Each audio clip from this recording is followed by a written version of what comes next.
الحمد لله وحده والصلاة والسلام على من لا نبي بعده. بسم الله الرحمن الرحيم. لقد سمع الله قول الذين قالوا إن الله فقير ونحن أغنياء سنكتب ما قالوا وقتلهم الأنبياء بغير حق ونقول ذوقوا عذاب الحريق ذلك بما قدمت أيديكم وأن الله ليس بظلام للعبيد. صدق الله العلي العظيم وصدق رسوله النبي الكريم ونحن على ذلك من الشاهدين والشاكرين. اللهم ألهمنا رشدنا وأعذنا من شرور أنفسنا. اللهم وفقنا لما تحب وترضى من القول والفعل والنية. رب اشرح لي صدري ويسر لي أمري واحلل عقدة من لساني يفقهوا قولي. آمين يا رب العالمين. محترم حضرات، معزز سامعین، مڈلی بھائیوں، بزرگوں اور دوستوں، تلاوت کی ہوئی آیتیں چوتھا پارہ آل عمران آیت نمبر 181 سے لے کر 190 تک آتی گفتگو کا عنوان ہے۔ آل عمران کے شروع میں یہودیوں کے فطرت پر گفتگو ہو رہی تھی کہ وہ کتنی شرارت کرتے ہیں اور کتنا زیادہ سید الانبیاء کے ساتھ گستاخی کرتے ہیں۔ درمیان میں کچھ باتیں ضمناً لائی گئیں، یہاں سے کوئی مضمون شروع ہوا ہے۔ جب قرآن کریم کی آیت نازل ہوئی من ذا الذی یقرض اللہ قرضا حسنا، کون ہے جو اللہ کو قرض حسنا دے؟ اللہ کو قرض حسنا دینے کا مطلب یہ کہ اللہ تعالیٰ کے نام پر، اللہ کے دین پر، جہاد کے لیے، اسلام کی بلندی کے لیے جب خرچ کرے گا تو وہ اللہ تعالیٰ ایسا واپس کریں گے جیسے کوئی قرضہ واپس کرتا ہے، اس لیے اس کو قرض کا نام دیا، ورنہ حقیقت یہ ہے کہ اللہ کو ہمارے مالوں کی ضرورت نہیں ہے۔ لیکن گستاخی یہودیوں نے اس طرح کیا کہ اس آیت کے جواب یہ کہا ان اللہ فقیر ونحن اغنیاء، اللہ فقیر ہے اور ہم مالدار ہیں، تبھی تو اللہ ہم سے قرضہ مانگتا ہے۔ اگر ہم سے قرضہ مانگنے کا مطلب یہ نہیں تو پھر کیا ہو سکتا ہے؟ یہ جملہ سن کر سید الانبیاء کے قریبی دوست صدیق اکبر رضی اللہ تعالیٰ ان کو غصہ آیا، انہوں نے ایک تھپڑ رسید کر دیا۔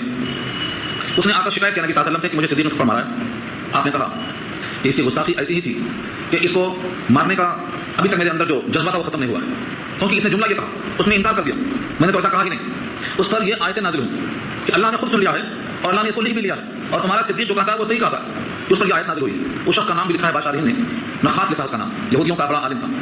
یہاں سے اللہ تعالیٰ نے اس کے لیے سزاؤں کا انتخاب کیسا کیا ہے ان آیتوں میں دیکھیے۔ لقد سمع اللہ، لقد میں جو لام ہے یہ تاکید کے لیے، ضرور، البتہ، ضرور، اور قد کے معنی قریب۔ سمع اللہ، سن لیا اللہ نے۔ اب جو نماز میں پڑھتے ہیں سمع اللہ لمن حمدہ، وہاں بھی وہی ہے، اللہ نے سن لیا، اس نے اللہ کی تعریف کی۔ اس لیے مسلموں کو ربنا کر ہم بولنا چاہیے، ہم نے بھی تعریف کی، ہماری بھی سن لے۔ تو سمع اللہ، سن لیا اللہ۔ قول الذین قالوا، ان کا قول جنہوں نے کہا ان اللہ فقیر، بے شک اللہ فقیر ہے، ونحن اغنیاء، اور ہم مالدار۔ فقیر فقر سے بنا ہے، محتاج، اور اغنیاء غنیوں کی جمع ہے، بے نیاز۔ جن لوگوں نے جملہ کہا ہے ہم نے ان کی بات سن لیا۔ یہ صدیق اکبر کی تائید میں بطور گواہی جو قرآن کی آیتیں نازل ہوئی ہیں، کیونکہ اس وقت صدیق کا گواہ کون نہیں تھا، مارنے والے یہ تھے، معافی ان کی تھی، گواہی کون دیتا؟ اس لیے اللہ نے گواہی دی ہے کہ اللہ نے خود سنا۔ یہاں پر وقف لازم اس لیے ہے کہ یہاں تک ان کی بات کی جو نقل ہوئی، آگے ان پر اللہ کا تبصرہ آ رہا ہے۔ یہ جملہ یہاں تک پورا ہو گیا، ان اللہ فقیر ونحن اغنیاء، اتنا کہا جن لوگوں نے ان کی بات اللہ نے سن لیا۔ اب اس پر سزا کیا ہوگی؟ فرمایا سنکتب ما قالوا، ان قریب ہم نوٹ کیے لیتے ہیں۔ نکتبو کتبتو کے معنی لکھنا، نکتبو ہم لکھتے ہیں، لیکن سین داخل کیا، اور سین اور صوفہ کا بات ہے جلدی کسی کام کو کرنے کے لیے۔ سنکتبو ان قریب ہم لکھ لیتے ہیں، ما قالوا جو کچھ انہوں نے کہا، ان کا یہ قول اور ان کا ایک عمل، وہ عمل کیا ہے؟ وقتلهم الانبیاء بغیر حق، اور ان کا قتل انبیاء کو کرنا نا حق۔ بغیر حق کا جملہ جو ہے، انبیاء کا قتل ہمیشہ نا حق ہی ہو سکتا ہے، کیونکہ انبیاء سے ایسی غلطی ہو ہی نہیں سکتی ہے کہ ان کا قتل واجب ہو جائے، تو لہٰذا بغیر حق کا جملہ یہ وضاحت کے لیے ہے۔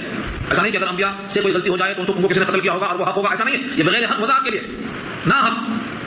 اب سوال یہ ہے کہ ان لوگوں نے قتل نہیں کیا تھا انبیاء کو، ان کے باپ دادا نے قتل کیا تھا، زکریا کو قتل کیا تھا، یحییٰ کو قتل کیا تھا، وہ نبی صلی اللہ علیہ وسلم کے زمانے کے یہودی نہیں تھے، ان کے دادا پردادا تھے، لیکن اللہ نے ان کو بھی جملہ کہا۔ کیوں؟ قتل پر راضی ہونا قتل میں شریک ہونے کے برابر ہے۔ یہ اپنے آبا و اجداد کی تعریف کرتے تھے، یہ کبھی نہیں کہا کہ میرے ابا نے غلطی کی تھی، نہیں، ان کی غلطی نہیں تھی۔ تو غلطیوں پر خوش ہونا، غلطیوں پر ہاں میں ہاں ملانا غلطیوں میں شریک ہونے کے برابر ہے۔ یہاں سے خاص کیا امام قرطبی نے، اگر کہیں قتل ہو گیا وہاں کوئی موجود نہیں ہے لیکن سن کر کے خوش ہوتا ہے کہ اچھا ہوا، ایسا ہوا، تو یہ اس قتل میں شریک ہو رہا ہے۔ اور اگر کسی نے کہا کہ بہت برا ہوا، بہت غلط ہوا، یہ بری ہو گیا۔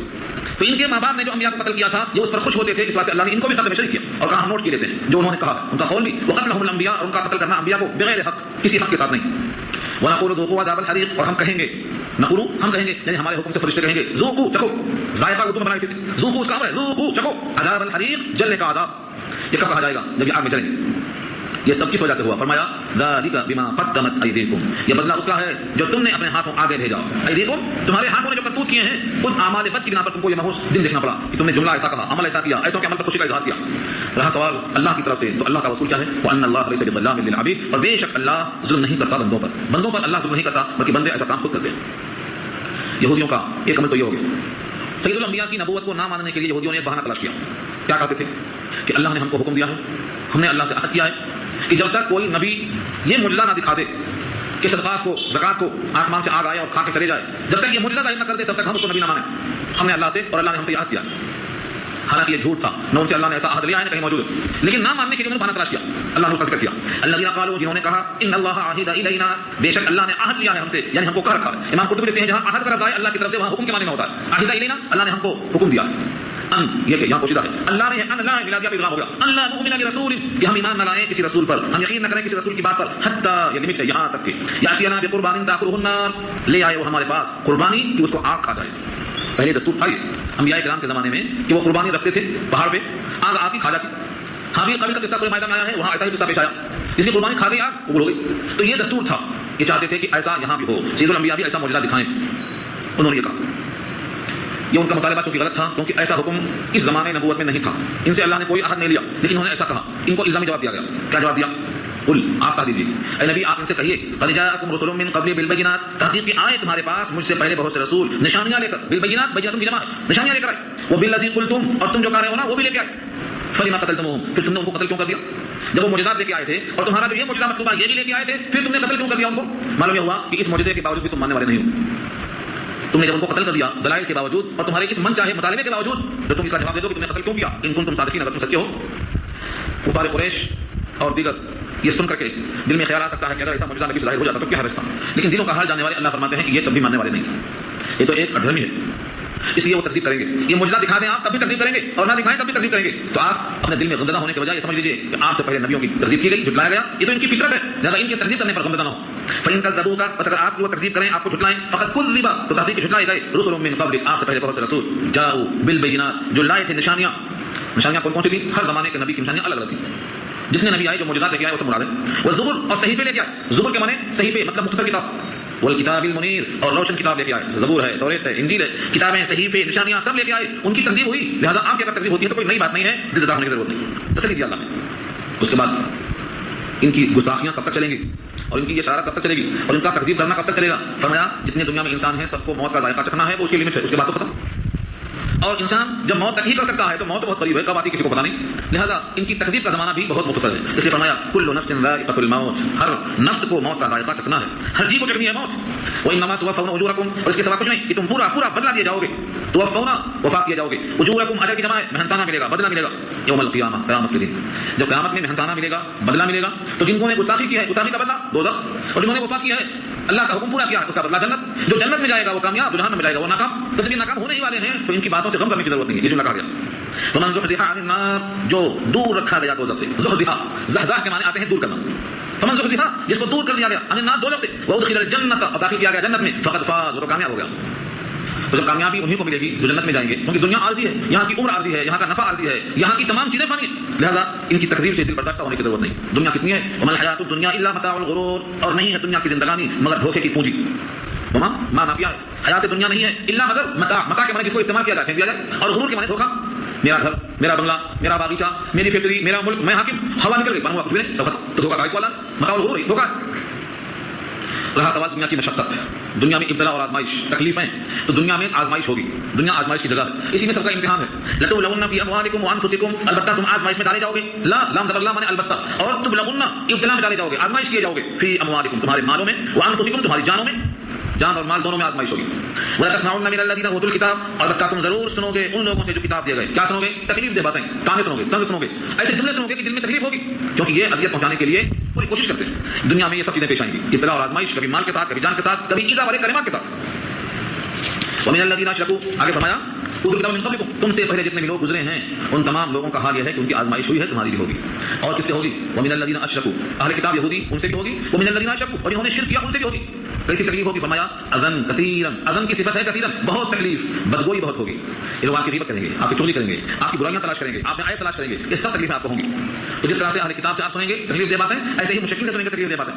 اس کا علاج کیا ہے؟ یہ جملے کہتے جائیں اور ان سے ہمارے کان تکلیف محسوس کریں، تو اس کا علاج کیا ہے؟ فرمایا وَإِن تَصْبِرُوا وَتَتَّقُوا اور اگر آپ صبر کر لیں، وَتَتَّقُوا پرہیزگاری اختیار کر لیں، فَإِنَّ ذَلِكَ مِنْ عَزْمِ الْأُمُورِ تو بے شک یہ باہمت کام ہے۔ عزم کے معنی پختہ ارادہ اور امور امر کی جمع ہے، کام ہمت کے کام ہے یہ، یعنی تقوی اختیار کرنا اور صبر کے ساتھ اپنے کام پہ لگے رہنا، ان کی طرف التفات نہ کرنا، یہ ہے کامیابی کا راستہ۔ جو دشمنوں کے جواب میں الجھ گیا اس کی زندگی اسی میں چلی گئی، اور جو اپنے کام پہ لگا رہا ہاتھی بھونکتا بھونکتا کتے کو دیکھ رہا، ہاتھی گزر جاتا کتے بھونکتے رہتے۔ یہ مثال دے دی گئی ہے جب تک انسان صبر اور تقوی کوشش اختیار کر لے کسی کی تکلیف سے اسے کچھ بگڑنے والا نہیں۔ بدگوئی کرنے والے، غیبت کرنے والے، چغلی کرنے والے، عیب تلاش کرنے والے، یہ سب ناکام ہو جائیں گے۔ دو ہی چیز سکھایا اللہ نے، صبر اور تقوی۔ صبر کیا ہے؟ صبر کے معنی آتے ہیں 3 کام بتایا اللہ کی طرف سے. صبر کے معنی ڈٹنا, جمنا, تکلیف جو بھی آئے اس کو جھیل لینا, یہ صبر. اور یہ صبر یہ ہے اطاعت کرنے میں تکلیف ہو, اللہ کا حکم پہنچانے میں تکلیف ہو, اس کو بھی جھیل لینا, گناہ چھوڑنے میں تکلیف ہو, اس کو بھی جھیل لینا. یہ 3 کا مجموعہ صبر. اور تقویٰ کیا ہے؟ اللہ کا حکم ٹوٹنے نہ پائے, اللہ کے نبی کا طریقہ چھوٹنے نہ پائے, اسی فکر میں رہنا, یہ تقویٰ. جس نے یہ 2 کام کر دیا اس کے لیے اذیتیں جھیلنا آسان. وَإِن تَصْبِرُوا وَتَتَّقُوا فَإِنَّ ذَلِكَ مِنْ عَزْمِ الْأُمُورِ. اگر تم صبر کر لو, پرہیزگاری اختیار کرو تو یہ ہمت کے کام ہے. یہودیوں کو اللہ نے ایک حکم دیا تھا تورات کے ذریعے سے کہ تم حق چھپانا نہیں. یہاں تک کہ تورات میں سید الانبیاء کے جو صفات ہیں اس کو بتا دینا, ظاہر کر دینا, تاکہ لوگ اسے فائدہ اٹھائیں. لیکن ان یہودیوں نے اس کو چھپا لیا. اور بعض حدیثوں میں واقعات بہت تفصیل سے آئے ہیں. نبی صلی اللہ علیہ وسلم نے پوچھا یہودیوں کے سرداروں سے, تمہاری کتاب میں اس مسئلے میں کیا لکھا ہے؟ انہوں نے کہا ایسا نہیں لکھا ہے, مثلا رجم, سنگسار کرنا. انہوں نے کہا ہماری کتاب میں ہے ہی نہیں. تفصیل آئی سورہ مائدہ میں. ایک یہودی عالم اسلام لا چکے تھے, عبداللہ بن سلام, وہ بھی تورات کے ماہر تھے. انہوں نے کہا ہاتھ اٹھاؤ, یہ کیا لکھا ہوا ہے؟ کھول کے دکھا دیا انہوں نے. تو یہودی چھپانا چاہتے تھے حق کو, اور نبی صلی اللہ علیہ وسلم کی صفات کو. اللہ تعالیٰ نے ان کے اس چھپانے پہ مذمت کی ہے. وَإِذْ أَخَذَ اللَّهُ, اور جب اللہ نے لیا میثاق, پختہ عہد. میثاق پختہ عہد کہتے ہیں, اس سے بنا ہے وثیقہ, اس سے بنا ہے میثاق کے معنی آتے ہیں ایگریمنٹ کے, معاہدے کے. اللہ نے ان سے عہد لیا. الذین اوتوا الکتاب, جو کتاب دیے گئے, مراد سے یہودی نے کیا عہد دیا تھا؟ لَتُبَيِّنُنَّهُ لِلنَّاسِ وَلَا تَكْتُمُونَهُ, یہ جملہ ہے جو عہد کا ہے. لَتُبَيِّنُنَّهُ, لام شروع میں اور آخر میں نون مشدد, یہ دونوں تاکید کے لیے ہے. اور بین کے معنی بیان کرنا, ظاہر کرنا. لَتُبَيِّنُنَّهُ, کہ اس کو تم بیان کرو گے, للناس, لوگوں کے لیے. وَلَا تَكْتُمُونَهُ, اس کو چھپاؤ گے نہیں. یہ اللہ نے ان سے عہد دیا تھا. لیکن جب وقت آیا تو ان لوگوں نے چھپایا, ظاہر نہیں کیا, اور اللہ کے اس عہد کو اسے کچھ ڈال دیا. اللہ خود فرماتے ہیں فَنَبَذُوهُ وَرَاءَ ظُهُورِهِمْ, نبذ ينبذ کے معنی آتے ہیں پھینکنا. فَنَبَذُوهُ, انہوں نے پھینک دیا, بس کچھ ڈال دیا. وَرَاءَ ظُهُورِهِمْ, ظہور جمع ظہر کی, وراء معنی پیچھے, اپنے پیٹ کے پیچھے میں دیا. یعنی وہ عہد اپنے پیٹ کے پیچھے ڈال دیا, اس کی پرواہ نہیں کیا. مطلب پھینکا کیوں؟ وَاشْتَرَوْا بِهِ ثَمَنًا قَلِيلًا, خرید لیا اس صحیح اور حق کے بدلے میں, سمن قیمت, قلیلا تھوڑا سا. تھوڑا سا کیوں کہا؟ اگر ساری کائنات بھی وہ لوگ دے دیں اللہ کے ایک حکم کے بدلے میں, تو حکم الہی کے مقابلے میں ساری کائنات قلیل ہے, ایک ہے وہ. تو انہوں نے کچھ بھی دیا ہو وہ قلیل ہے, حقیر ہے, تھوڑا سا پیسہ. انہوں نے کیا کیا؟ تھوڑا سا مول لے کر کے اللہ کا حکم تبدیل کر دیا, نبی کے صفات کو چھپا دیا. اللہ فرماتے ہیں فبئس ما یشترون, بہت بری ہے وہ چیز جو وہ خریدتے ہیں. انہوں نے کیا دیا؟ ایمان, اور کیا دیا؟ دنیا. اپنی دنیا کو بنایا آخرت کو تباہ کرتے ہوئے, اس لیے بہت برا ہے جو وہ خریدتے ہیں. ان کا سرمایہ بہت برا ہے. اس کے بعد ایک ان کی شرط اور تھی, جب مجاہدے کا وقت آتا چلو جہاد میں, تو بہانہ بنا کے غائب ہو جاتے, اور جب واپس آتے تو آ کر کہتے ہمارے پاس یہ عذر تھا, ہمارے پاس یہ وجہ تھی, اس لیے ہم نہیں پہنچ سکے. اور یہ چاہتے ہیں کہ نبی ہمارے اس عذر کو قبول کر کے ہماری تعریف بھی کریں. اللہ نے ان کے اس راز کو یہاں فاش کیا. لا تحسبن, آپ ہرگز گمان مت کیجیے, ہرگز مت سمجھیے, الذین یفرحون, جو خوش ہوتے ہیں, بما اتوا, اس چیز پر جو دیے گئے, جو کیا انہوں نے اپنے کیا تھا بہت خوش ہوتے ہیں. یعنی عذر اللہ کے نبی نے قبول کر لیا تو آپس میں تنہائی میں خوش ہوتے ہیں کہ میں تو خاموش آ گیا, دھوکہ دے کے آ گیا, یہ عذر بتا کے آ گیا, مجھے چھٹی مل گئی, چھٹکارا مل گیا, خوش ہو رہے ہیں. اس خوشی کا اظہار کرنے پر وہ لوگ یہ گمان نہ کریں کہ بہت اچھا کر کے آ گئے. وَيُحِبُّونَ أَن يُحْمَدُوا بِمَا لَمْ يَفْعَلُوا, اور چاہتے وہ ہیں کہ تعریف کی جائے, ان کی حمد کی جائے, بما لم يفعلوا, ایسے کاموں پر جو انہوں نے کیا ہی نہیں, کچھ بھی نہیں کیا. جب کچھ بھی نہیں کیا تو قابل تعریف کہاں سے ہوئے؟ اور جب قابل تعریف نہیں ہوئے اور تعریف کی خواہش ہو گئی تو ساری تعریف اپنے بغیر کچھ کیے ہوئے تعریف چاہتے ہیں, اپنی تعریف نبی سے کروانا چاہتے ہیں. فلا تحسبنهم بمفاز, فلا تحسبنهم بمفازة من العذاب, تو آپ گمان مت کرو کہ عذاب سے وہ چھوٹ گئے. مفاز کے معنی کامیاب ہو گئے, عذاب سے بچ کر نکل گئے. ولهم عذاب علیم, ان کے لیے المناک عذاب ہے. تو 3 باتیں ہو گئی. نمبر 1 یہ کہ وہ اپنے کیے پر خوش ہو رہے ہیں حالانکہ اچھا نہیں کیے. دوسرے بغیر کیے کرائے اپنے تعریف چاہتے ہیں حالانکہ تعریف کے قابل ہیں. وہ سمجھتے ہیں کہ عذاب سے بچ گئے حالانکہ بچ نہیں سکتے, ان کے وہاں سے المناک عذاب موجود ہے. آخر میں سید الانبیاء کو تسلی دی گئی کہ زمین اور آسمان کی بادشاہت تو اللہ کی ہے, لہذا یہ زمین اور آسمان کا جو بادشاہ ہے اس سے بچ کر نکل نہیں سکتے. وَلِلَّهِ مُلْكُ السَّمَاوَاتِ, اور اللہ ہی کی سلطنت ہے آسمانوں میں, والارض, اور زمینوں میں. زمین اور آسمان کی سلطنت اللہ کے لیے. وَاللَّهُ عَلَىٰ كُلِّ شَيْءٍ قَدِيرٌ, اللہ ہر شے پہ قادر ہے. جب وہ ہر شے پہ قادر ہے تو ان کو سزا دینے پر اور انعام, جو حقدار ہیں انعام کے, ان کو انعام دینے پر قادر ہے. دونوں پر وہ قادر ہے. اس لیے اپنے وقت پر ان کو موت آئے گی, یہ سزا بھگتیں گے, اور اللہ اپنے قدرت سے جتنے وعدے کیے ہیں سب پورے کرنے پر وہ قادر ہیں. یہاں تک یہودیوں کی یہ بات اس لیے بتائی گئی کہ ان کی شرارتوں سے بچیں. اب آخری رکوع اس کے بعد جو آ رہا ہے جس میں اللہ تعالیٰ کے سامنے کھڑے ہونے, بیٹھنے کا تذکرہ, ذکر کا تذکرہ تفصیل سے آ رہا ہے. دعا کر لیجیے.